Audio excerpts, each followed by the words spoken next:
எவிடன்ஸோட இருக்கிறது மட்டும் தான் நான் போட்டுக்கணும். நான் வேற ஒன்னெல்லாம் தப்பாலாம் எதுவுமே நம்ம எழுதுனதில்ல.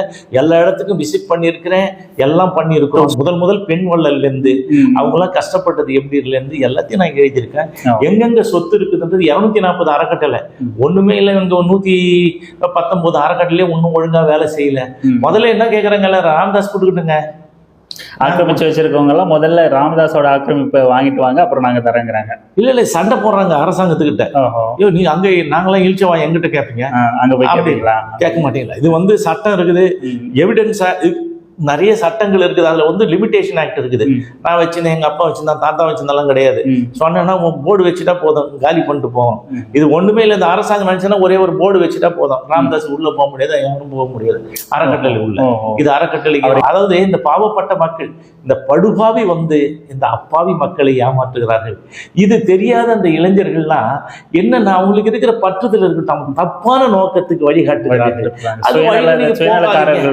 நீங்க எதுக்கு இடஒதுக்கீடு, நீ எதுவுமே பண்ண வேணாம், நான் தான் வாழ்ந்த இந்த சமுதாயம் தலைவன் நிற்பதற்கு எல்லா வழக்குகளையும் எல்லா வழக்கும் போட்டேன். இந்த சுதந்திர போராட்ட தேவை ஏன்டா மரியாதை கொடுக்கல அதுவும் போட்டிருக்கேன்.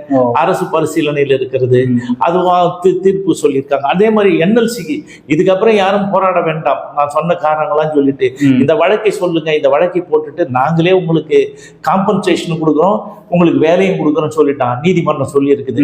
இது மாதிரி நிறைய இதுகளை நம்ம செஞ்சு கொடுத்துருக்குறோம். சோ நம்ம நல்லது முன்னெடுத்திருக்கிறோம். இது என்னன்னா இது அவங்க என்ன சொல்றாங்க, வன்னிய சமுதாயம் பின்னாடி இது நாங்க சொன்னா அப்படியே வரும், அதெல்லாம் யாரும் வராது. நான் என்ன பொறுத்தவரையில வன்னிய சமுதாயத்தின் பின்னாடி இருந்து அவர்கள் முன்னேற்றத்திற்காக அறிவாயுதம் ஏந்தி போராடுகிறேன். இதுதான் நிரந்தர தீர்வு.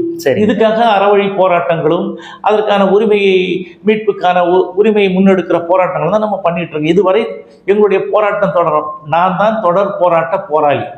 நான் இது சொல்றது ஒன்றும் தப்பு இல்லை. ஏன்னா இதுக்கு எவிடன்ஸ், ஆதாரங்கள், அரசினுடைய அத்தனை ஆவண போக்குவரத்துகளும் என்கிட்ட தான் இருக்குது. கடிதங்களும் அவங்க கொடுத்தது, நான் கேட்டது, நீதிமன்றம் போனது எல்லாம் இவங்க தான் இருக்குது. இவர் என்ன பண்ணாங்க, ஒண்ணு வரல விட சொல்லுங்க. சரிங்க. இப்போ நான் இந்த மாநாட்டை பற்றி நம்ம பார்க்கும்போது பாமகக்கு ஒரு எழுச்சி ஏற்பட்டுச்சோ இல்லையோ, இல்லை பாமக கூட்டணி பேரங்கள் தொடங்குறாங்களோ இல்லையோ, ஆனால் நம்ம வெளியிலேருந்து மாநாட்டை கவனித்த வரைக்கும் உங்களோட உழைப்பு போய் சேர்ந்திருக்கு அப்படிங்கிறத நம்மளால, இளைஞர்கள் அதான் விழிப்புணர்வா இருக்கிறாங்க. இதெல்லாம் அவங்க சொல்றாங்க, தத்துவத்தை ரீதியமாக முன்னெடுத்ததை அவங்க இப்போ முணுமுணுக்கிறார்கள், அவ்வளவுதான். அது அவங்க உழைப்பு போய் சேர்ந்திருக்கு. அதையும் கபலீகாரம் செய்யற மாதிரியான நடவடிக்கைகள் பாமக தொடர்ந்து செஞ்சுக்கிட்டு இருக்கு. இருந்தாலும் நீங்க உழைச்சது இளைஞர்கள்கிட்ட போய் சேர்ந்திருக்கு அப்படிங்கிறத நம்ம மகிழ்ச்சி அடைகிற விஷயமா இருக்கு. இவ்வளோ நேரம் நிதானமா பொறுமையா உங்களோட பதில்களை தந்ததுக்கு நன்றி ஐயா.